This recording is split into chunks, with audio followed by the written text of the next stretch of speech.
그런데 명태균 게이트 보도 이후에 이준석과 명태균이 나눈 문자도 공개가 됐어. 야 나오네 이제. 나온다 이제. 하나 나오네. 하나 나옵니다. 2024년 10월 11일 명태균과 이준석이 나눈 문자 소개 부탁드립니다. 예.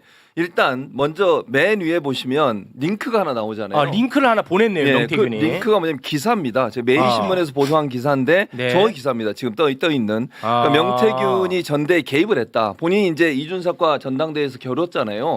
경쟁을 할 상태에서 명태균이 여론조사를 조작을 해가지고 본인이 불리하게 됐다. 이런 얘기를 그러니까 본인이라는 것은 나경원을 얘기하는 예, 겁니다. 그렇죠. 나경원은 네. 이제 인터뷰한 내용이거든요. 네. 그걸 띄워놓고 그거를 일단 링크를 보내놓고 그래놓고 뭐 명태균이 뭐라 그러냐, 나경원 대표 상태가 안 좋네요라고 보내니까 이준석이 걱정 마세요, 하하 이렇게 보냈고요. 그랬더니 저의 불찰로 미안합니다. 이준석이 답변합니다. 하도 사람들이 알지도 못하면서 이상한 소리를 많이 해서 정확히 반박하고 있습니다. 라고 했더니 명태균이 화이팅! 이라고 보낸 거죠. 화이팅. 우리가 저때 계속해서 의심하지 않았습니까? 왜 이준석은 굳이 나서서 명태균 실드를 치나? 그냥 가만히나 있든지 왜 이렇게 실드 치나? 라고까지만 의심했었는데 실제 언론 대응과 관련해서 서로 이야기를 주고받았어. 심지어 저 때면은 실제. 뉴스토마토 보도 나온 이유를 얘기하는 거야. 어허. 뉴스토마토는 9월 10일이니까요. 네. 자, 그리고 10월 8일에 대통령실이 명태균과 관련한 입장을 냅니다. 그 입장을 낸 그 연합뉴스 기사를 좀 올려주시겠습니까? 윤석열 대선 때 찾아온 명태균 처음 봤다. 그리고 이후에 소통 끊었다. 라고 대통령실이 입장을 냈네요. 그렇습니다. 이 기사를 명태균이 또 이준석한테 보냅니다. 그러고 나서 이준석이 답을 하는 문자도 공개가 됐습니다. 예, 그렇습니다. 그 문자에는 뭐라고 되어 있느냐, 정진석이니 나경원이니 헛소리 하는 거 하나하나 다 반박할 테니 명 사장님이 중요한 사실관계들은 필요할 때마다 공유해 주세요라고 얘기하고 명태균이 여기에 네 대표님 이렇게 답변을 합니다. 그럼 언론 대응에 대해서 서로가 함께했다. 이렇게 이제 볼 수 그렇죠. 있는 거죠. 볼 수 있는 거죠. 예, 언론 네, 대응과 네. 관련해서 대응을 같이 할 이유가 그렇죠. 없어. 없죠. 본인이 잘못한 게 없다며. 당대표가 이준석 이어서 뭐 약간 이준석이 그런데 원래는 국민의힘 당대표는 공천 하나 그냥 전략 공천 줄 수 있어요. 근데 저 당시에 이준석이 약간 그 성접대 사건도 있고 많이 몰리기 시작할 때잖아요. 네. 그렇다 보니까 그런 건가라는 생각이 드는데 이준석이 중간에서 브로커 역할을 하는 거예요. 당대표가 브로커야.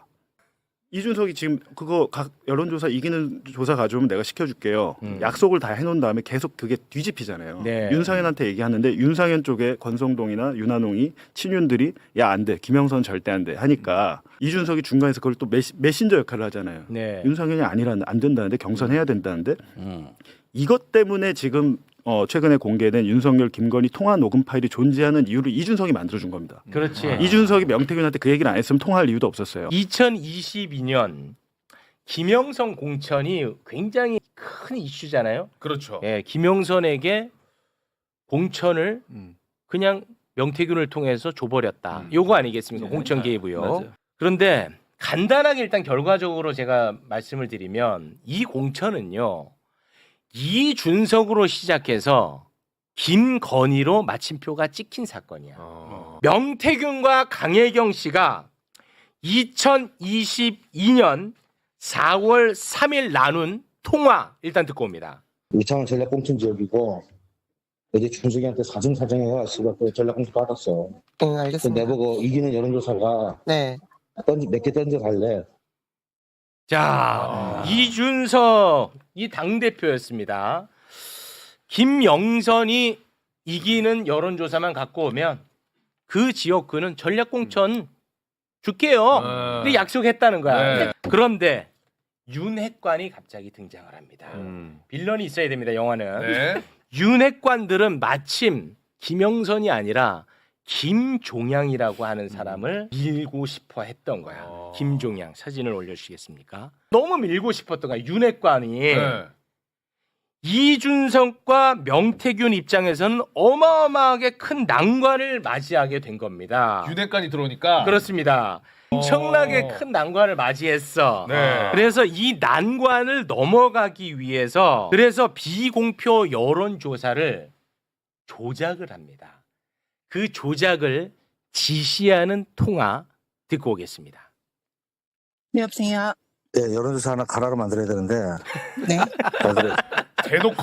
그런데 이렇게 했는데도 내 기술을 이렇게 다 썼는데도 김영선 공천을 확정 지지를 못하는 거야. 이렇게 했는데도. 네. 그래서 이준석의 힘으로는 윤핵관의 장벽을 넘을 수 없음을 명태균이 파악하게 됩니다. 그래요? 현실 인식을 하게 돼요.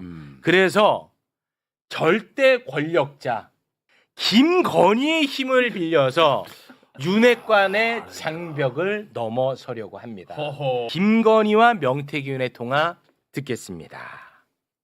여보세요? 네네. 네, 당선인이 저기 지금 전화했는데 예. 하여튼 당선인 이름 팔지 말고 그냥 미르라고 했어요. 지금 전화해서. 아, 예, 고맙습니다. 당연하죠. 권성동하고 저기 윤한영이가 반대하더만 보니까 그렇죠? 예, 그럼 당선인이 뜻이라고 그렇게 해야 된다고 윤상현 아빠가 했는 것 같더라고요. 네네네. 그렇게 할 때가 너무 걱정하지 마세요. 잘 될 거예요. 잘 될 거니까 예, 지켜보시죠 뭐. 예, 고맙습니다. 예, 잊지 않겠습니다. 제가. 네. 예, 내일 가서 뵙겠습니다. 네, 예. 선생님. 예. 다시 처음으로 가서 이 공천은 이준석으로 시작해서 김건희로 끝난 거예요. 네. 그런데 김건희랑 윤석열은 행동한 게 요게 증거가 직접적 증거가 다 나왔잖아. 네. 근데 이준석은 직접적 증거는 안 나왔잖아요. 그러면 명태균이 이준석을 팔았던 걸까? 결론적으로 얘기하면 아니지. 자, 요거 이제 들어갑니다. 네. 여기서 이준석은 숨통 끊깁니다, 오늘. 영화 재밌게 가네. 네, 여기서 숨통 끊깁니다. 네. 명태균 혼자서 이준석을 팔았던 것 아닙니다. 2022년 4월 2일 명태균과 강혜경 씨의 통화를 들어보면은 김영선이 이기는 여론조사를 가지고 오면 이준석이 전략공천을 주겠다고 약속을 합니다. 네. 일단은 그 통화 듣고 오겠습니다. 네, 여보세요. 그 우리 공표조사나 네. 이준석이가 공표조사나 네. 비공표라도 네. 김지수를 이기는 걸 가져와라. 네. 그러면 전략공천 줄게 이라는. 자, 요거는 이준석을 판 게 아니라 실제 사실이었습니다. 2022년 4월 2일 명태균과 이준석이 나눈 카톡이 공개가 됐습니다. 네, 그렇습니다. 지금 화면에 뜰 텐데요. 대표님 고맙습니다. 이 은혜 꼭 갚겠습니다라고 명태균 얘기하니까 이준석이 상대 후보 잡는 수치만 나오면야라고 답변을 합니다. 이거 나왔잖아. 자료를 보내드리겠습니다 하고 지금 아까 통화했던 내용 그 기반으로 자료를 보내는 거예요. 내일 모레 조사해서 보내드리겠습니다 하니까 네 하고 네. 답장이 왔습니다. 똑같죠? 녹취 네. 내용이랑 이준석이랑 이런 얘기를 나눴죠. 그렇죠. 실제로 4월 4일, 4월 7일 카톡을 보면요. 명태균은 이준석에게 자료를 보내죠. 그렇습니다. 지금도 파일이 하나 가죠. 저기 의창구라고 해서 PDF 파일을 보내고요. 거기 내용 보면 여론조사에서 김영선과 김지수의 대결에서 김영선이 앞서는 거죠. 김영선 전 의원이 13.4% 앞서는 것으로 조사했습니다. 대표님 꼭 도와주세요. 고맙습니다. 자체 조사도 해서 보내드리겠습니다. 그러니까 네라고 답변을 하고 자체 여론조사 결과를 또 보냅니다. 김영선 대 김지수, 김영선이 13.6% 앞서는 것을 조사했습니다. 요 내용들을 그대로 조사해서 보내고 있는 거죠. 실제로 자료까지 보내죠. 그러네요. 그런데 심지어 여기 한술 더 뜹니다. 이준석. 4월 24일에 이준석이 당대표야. 명태균은 민간인이고 그런데 당대표가 민간인한테 공관위원장한테 자료를 넘기라고 방법을 아주 구체적으로 제시까지 합니다. 카톡 공개합니다. 예. 여기도 보면 파일이 두 개가 있잖아요. 첫 번째 보면 여심의 파일이라는 것은요. 여론조사 심의위원회가 거기에 보고도 하고 공표를 하는 겁니다. 이거는 선관위와도 연계돼 있는 거예요. 그 내용을 조사한 내용을 지금 공표형 여론조사입니다라고 보내고 이준석 윤상현 의원한테도 함교수를 통해서 토스해 주세요라고 얘기를 하는 거죠. 함성득 교수를 통해서 윤상현 공관위원장에게 자료를 넘기라고 방법을 알려주네요. 자세하게 방법까지 알려줍니다. 그런데 이준석은 얼마나 거짓말을 잘하는 사람인지 그 민낯이 여실히 드러나는 인터뷰가 있었습니다. 이러한 내용과 관련해서 이준석이 언론에 나와서 뭐라고 얘기를 했는지 듣고 오겠습니다. 김지수 후보라는 분은 민주당 후보로 그 당시에 유력하게 예측되던 분인데 그분이랑 경쟁력 조사를 그래가지고 가가지고 돌린 것 같아요. 그런데 그분하고 조사는 의미가 없어요. 거기 창원 의창은 압도적 우세 지역구거든요. 네. 그러면 보통 그런 얘기할 때는 내부에서 경쟁하는 그 당내 후보와의 경쟁력이 월등한 사람에게 전략공천 주는 거다인데 그거를 제대로 알아듣지도 못한 거잖아요. 그거는. 그러면 이런 말씀을 하신 적이 없다? 그러니까 그 조사를 갖고 왔다 해가지고 그걸로 전략공천 주진 않죠. 그러니까 예를 들어 대구에 가가지고 김종배라는 사람을 국민의힘 후보로 타이틀 달아가지고 민주당 후보 이준석이랑 연서 돌리면 압승하세요. 네. 근데 그 자료를 가지고 김종배에게 공천 줘야 된다? 뭐 그런 거잖아요. 아무튼 이런 말씀 하신 적이 없다라는 말씀이실까요? 정리를 하면? 예, 저는 그런 거 이게 논리적으로 말이 안 되는 거기 때문에 할 수가 없어요. 자, 이게 무슨 말이냐면 의창구는 국민의힘이 언제나 무조건 앞서는 곳이니까 국민의힘 후보하고 민주당 후보하고 경쟁하는 여론조사 결과가 뭐가 의미가 있냐.